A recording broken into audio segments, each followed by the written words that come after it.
Hey everyone, Ryan here at Plague Scythe Studios. Welcome back to the Tone Engineer. Today, we're going to be taking a bit of a hard left turn in terms of guitar sounds by dialing in some classic country and rockabilly tones.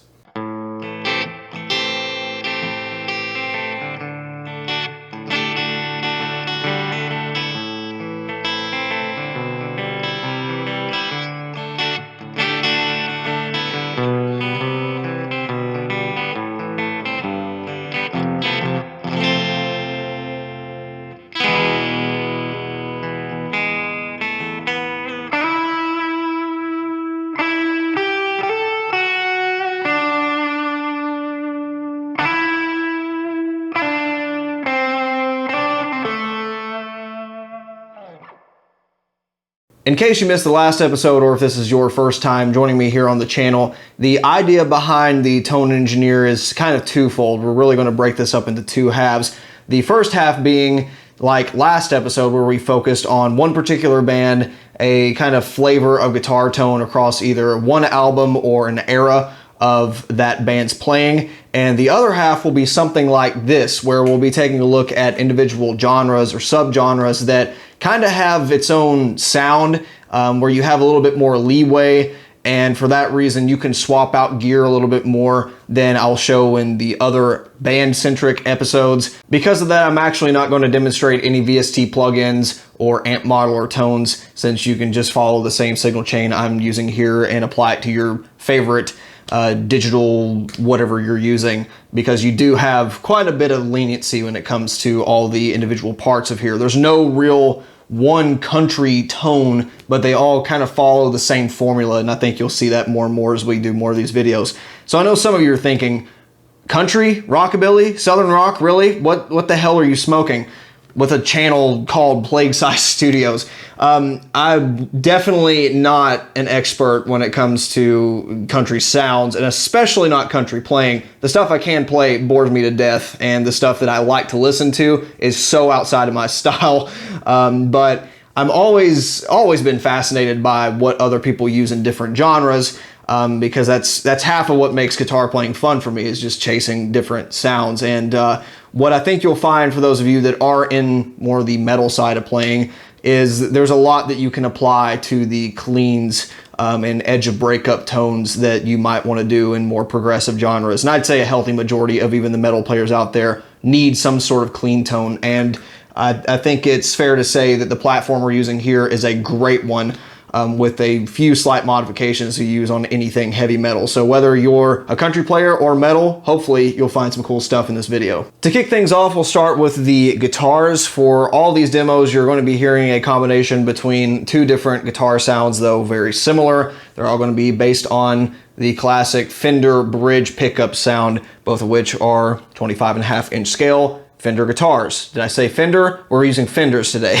Not to say you can't get some decent or really great low gain country and rockabilly tones out of a vintage Gibson humbucker sound, but for what I want, this is kind of what I'm going after. So we'll be using a Strat with its particular set of bridge pickups, and then we'll also be using this Fender Modern Player Telecaster, and it actually has a humbucker in the back, but you can't coil split it. So you'll be hearing both of those sounds in these demos. I really like this guitar. It is a little bit lower output compared to the Strat, I find, but if you have, say, the classic butterscotch blonde Telecaster, then you're going to be set when it comes to these kind of tones. If you had to pick one, the single coil is definitely the one to go for, but I do like having the humbucker option for a couple of the sounds we're going after today. For the amplifier platform, this is where things really start to go off the rails in terms of options, because there's no like one go-to country amplifier. I mean, there's some legendary ones, but there's so many that are greatly suited for what we're going after today. When I think of the quintessential country rockabilly amp, I'm thinking of something like Fender Blues Deluxe or Blues Junior with a 1x12. Even Vox AC30, AC15s can do a great job. On the more modern end of the spectrum, stuff like Dr. Z or Morgan amplifiers, really vintage classic inspired amps that have a higher headroom all that stuff can just do a great job. Anything that sounds good clean, anything that reacts well with pedals, it's probably going to be great for country.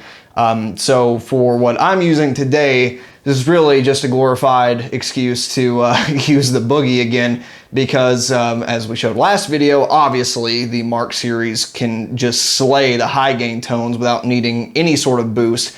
But as you'll see here as well, it can do some great low wattage clean tones as well. Starting on the back of the head, I did flip one switch to bring it more in line with those quintessential combo amplifiers, and that is changing from simulclass to class A only. Normally this amp would be running around 85 watts with the one pair of 6L6 tubes doing class AB and the other pair doing straight class A. With that switch engaged, you now have a Class A power amp, just like a lot of those great amplifiers that I mentioned earlier. We'll also be keeping the pentode triode switch in the pentode position. You could absolutely flip it to triode to, again, kind of cut your wattage and get some different sounds out of that. The only reason I kept it on pentodes because we did triode last time and I just wanted something different, but it can absolutely sound great either way.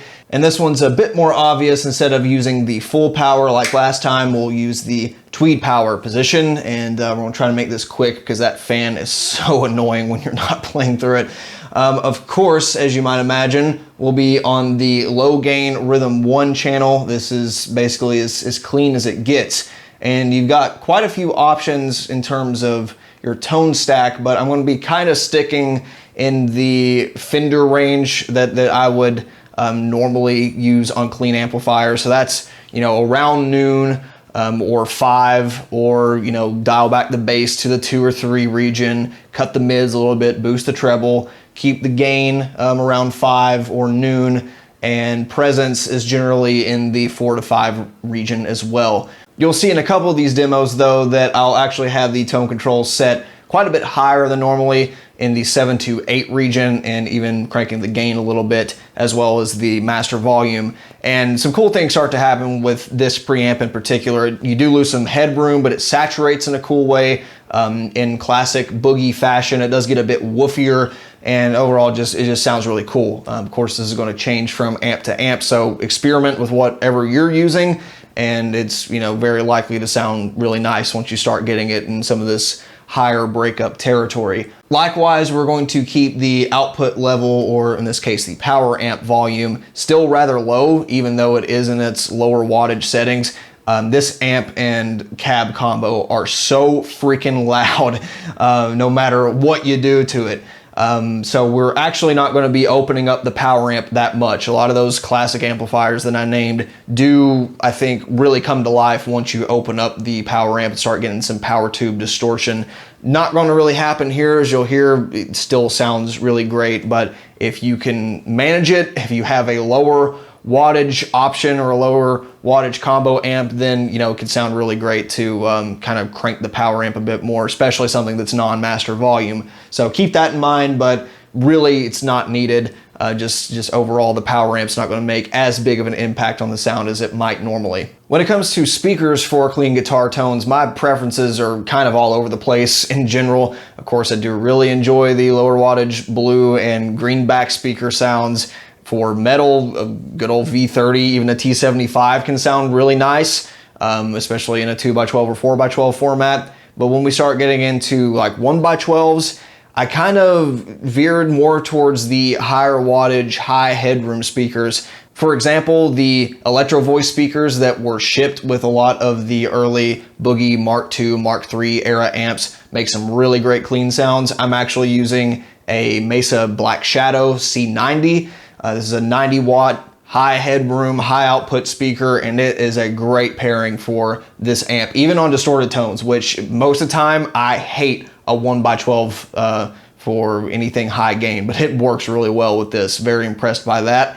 But especially works great for cleans, as I think you'll hear. Obviously, this beefy cabinet construction helps, but it's a really nice speaker. Now, the recorded tones you'll hear from this thing are actually coming through this microphone. This is a Cam Crystal. It's a condenser mic. It's actually a clone of the infamous Neumann TLM 103, which is kind of more geared towards vocal mics, but it works really great for guitar cabs as well.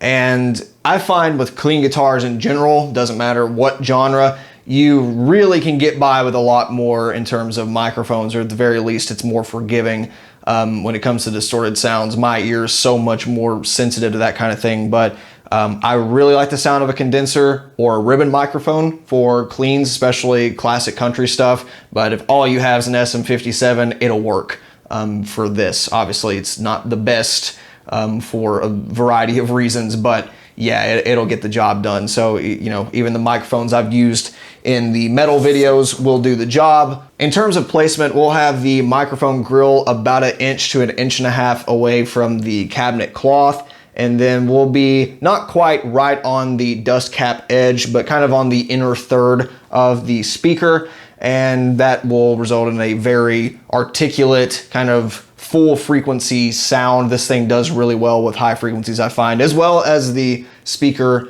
in the cabinet. It's a bit more hi-fi sounding than I would you know, associate something like a V30, something like that.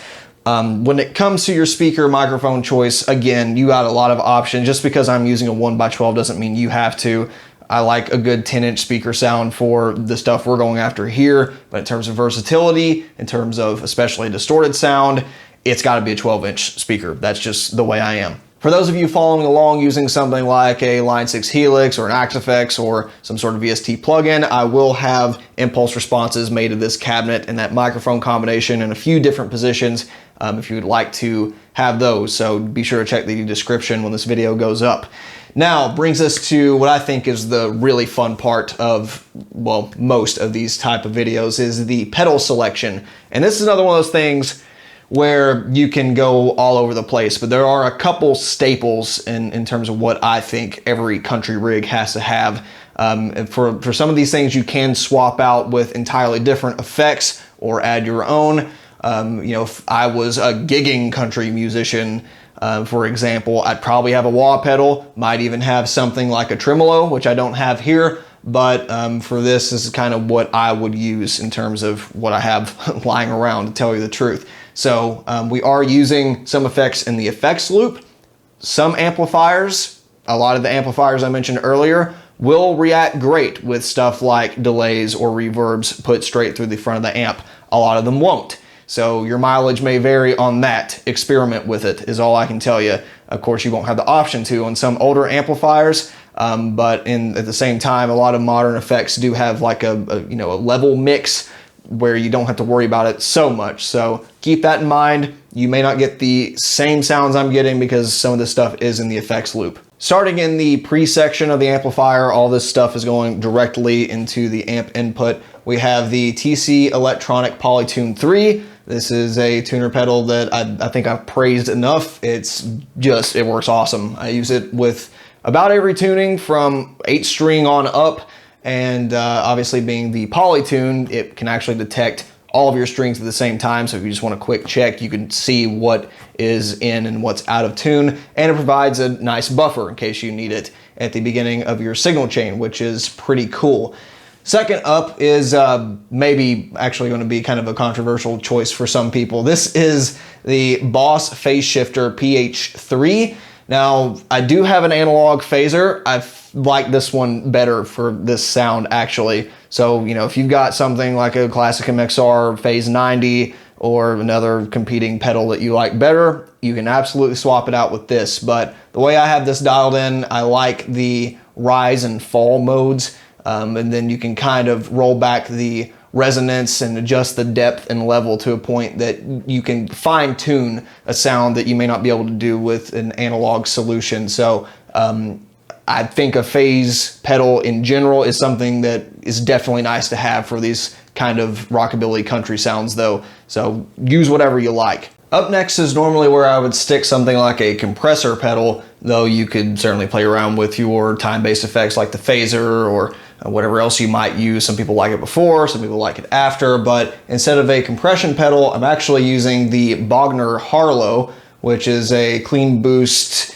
compressor thing for those that don't like compressors. At least that's how a lot of guitarists describe it. This actually has a Rupert Neve miniature transformer inside that does kind of the compression duties, and that's activated using this bloom control, which lets the signal bleed over into that. Of course, you also have a couple of traditional clean boost controls like a tone and output level, with the tone control being really nice for brightening up a darker pair of pickups or taking away a little bit of the bite on something like a higher output single coil. So definitely one of my go-to pedals for these kind of clean tones. And then finally up front, we of course have the classic tube screamer in the form of the TS-808 miniature. As a lot of you know, I actually prefer super overdrives for high gain stuff, but when it comes to cleans and the sort of lead and lo-fi, almost distorted tones I'm looking for this, there's no replacement for a tube screamer. We'll have the drive at around 9 o'clock, a little higher at some points,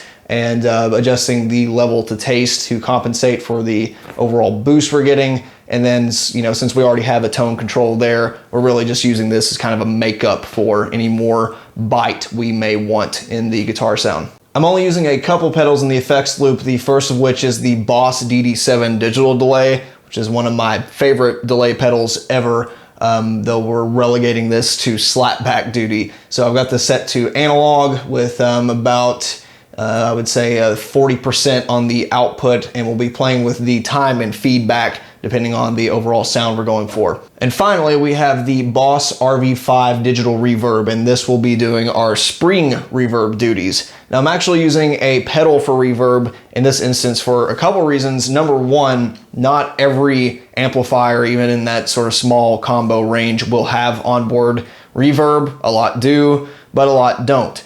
Now, if you go with an older amplifier, a lot of those, even if they do, are prone to break. That are often one of the very first things that break when it comes to vintage amps. And in fact, since this thing is, you know, around 30 years old, that was also the thing that was broken on this head when I bought it. So no reverb tank, but even if it did have it, I actually like having the ability to disable it via foot switch. Some amps have that, oftentimes they don't.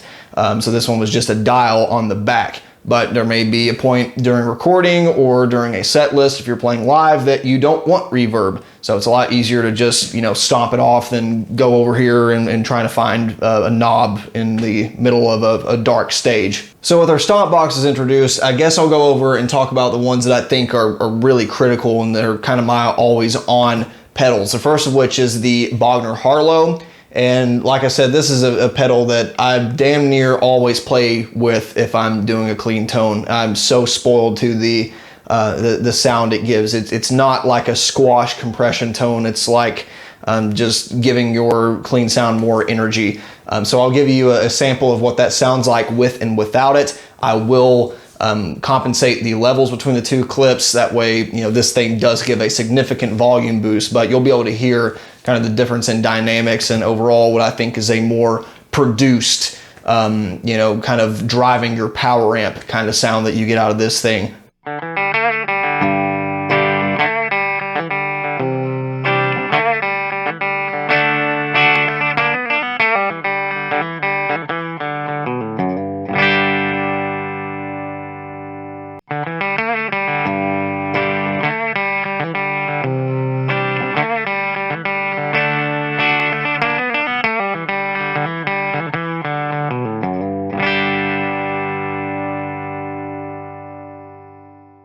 Because of that sound, we'll be keeping that pedal on for the rest of the clip, so I hope that whatever compressor you choose does kind of a similar thing, because I realize probably not all of you are wanting to shell out over $100 used for a pedal like that.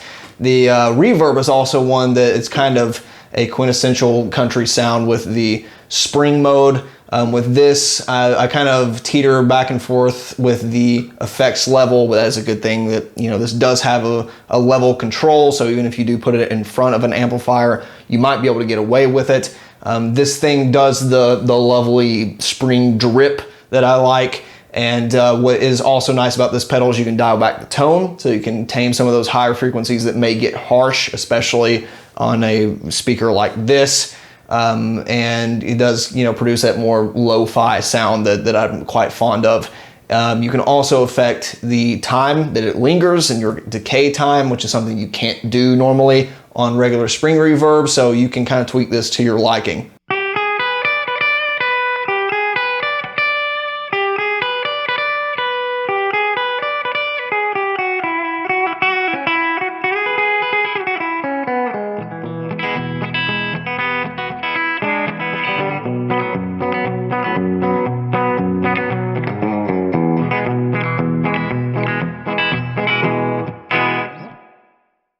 Those two pedals in general kind of make up the bedrock of a solid country or vintage clean tone in general for me. And if that's all you can do, that's really mostly what you need, in my opinion, because that together just sounds so great. Now, what puts the cherry on top for the classic, like, late night type jukebox sound that I'm really fond of is the slapback delay. And you can achieve this in a few different ways, but what I'm doing here with the DD7 is I'm putting it on the analog mode, and what that does compared to the regular delay models, it adds a high pass and a low pass filter to tame not only the lower frequencies, but the higher frequencies, to where it still allows your guitar to come out. You can still hear this, but it's, again, that lo-fi focused mid-range sound that is just so nice. If you have a tape model on either a competing digital type solution, that would also be another one, good one to put on, as it kind of has a similar vibe going on, but this one really nails what I'm going after.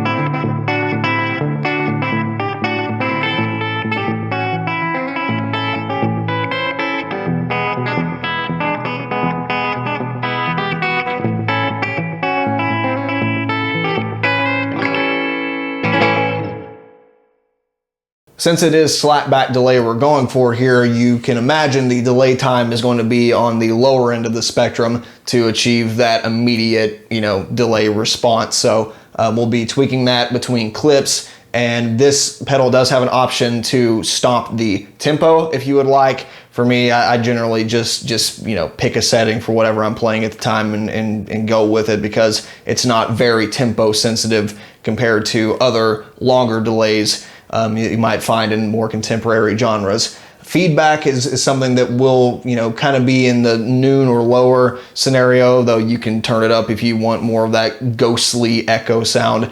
In general, I kind of balance the level with the reverb, so if I'm only using one, I'll dial it up a little bit. If I'm using both, I'll kind of tame them both. The Tube Screamer for me is kind of the genre changer in a way. This amplifier having 3 channels, you can kind of get the same sort of sound on channel 2 that I'm accomplishing with this, but a lot of those lower wattage amps I was talking about, you don't have the preamp gain available to do that. So it's kind of a cool different sound anyway with the symmetrical clipping diodes. So turning this on, dialing up the tone a little bit, does add a bit more of that lo-fi vintage sound, as if you were playing through like a 1x8 speaker. Just that classic rockabilly sound I really like. Of course, it works for leads really well. It is a staple in a lot of even modern country guitarists, though I rarely consider a lot of modern country to begin with.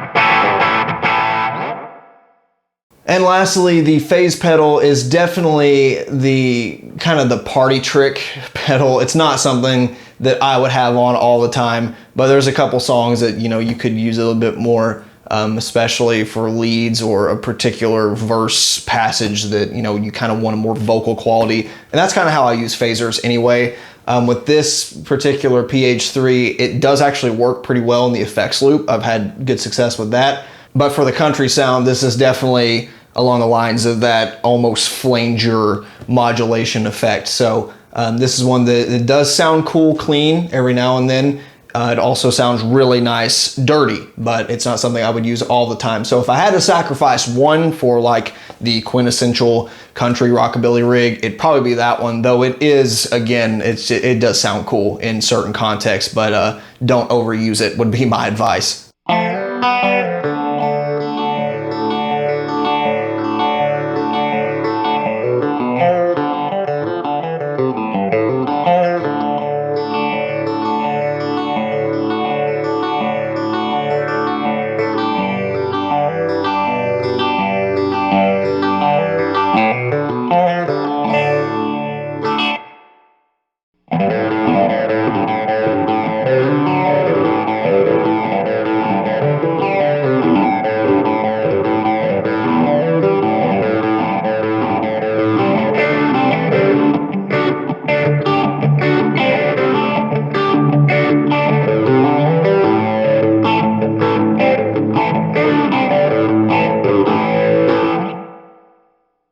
And that pretty much does it in what I look for in a vintage style clean tone. And I hope that the metal and hard rock guitar has stuck around, because as you've hopefully seen, this kind of all works in a similar way as what you'd use in a progressive metal clean passage or even a hard rock clean tone. And all we really need to do to modify it to really fit those genres is make a couple minor tweaks, and it's already there. So the amp and cabinet combo pretty much work. A lot of the times you'll be using a either 2x12 or 4x12 cabinet for distorted tones. Of course, that works great. Me personally, I like the sound of this thing for dedicated cleans. And then for the other pedals, obviously you can lose the phaser unless you're specifically wanting that sound. Probably don't need the tube screamer, although I do love a boogie clean channel driven by a tube screamer for some of the more raunchier clean passages, almost clean but not quite. The Harlow compressor, definitely keep on. That was a trick that I hope continues to be passed down. And then for the delay and reverb, really all you gotta do is change the models if you wanna use them at all. For me, I like a hall or large room reverb or some of the more outer space sounds. On the RV5, you can kind of get a similar dimensional type thing going on if you use the hall model and dial up the time. And then for the delay, I do like the higher resolution that the digital models have, and then I would usually sync it to tempo and let it be either like a dotted eighth note or quarter note or something like that. But as you've seen, the fundamentals are there. So even if you're using a guitar with EMGs or Fishman Fluences or you're splitting coils or whatever, I mean, you can put it through almost an identical rig that someone playing 50 to 70-year-old country songs might be playing. So I hope this is still valuable to those that may not play this particular kind of music, because I don't either.